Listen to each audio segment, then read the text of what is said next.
Gua sekarang mau istirahat, gua mau tidur karena gua besok harus bangun pagi.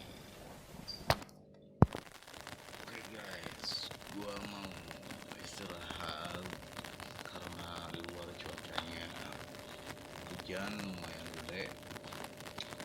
Gua juga ngantuk banget, capek.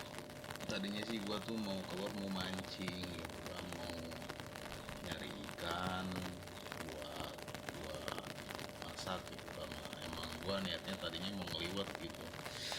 Berhubung cuacanya nggak memungkinkan, gua langsung masuk ke tenda aja karena hujan di luar sangat deras gitu kan.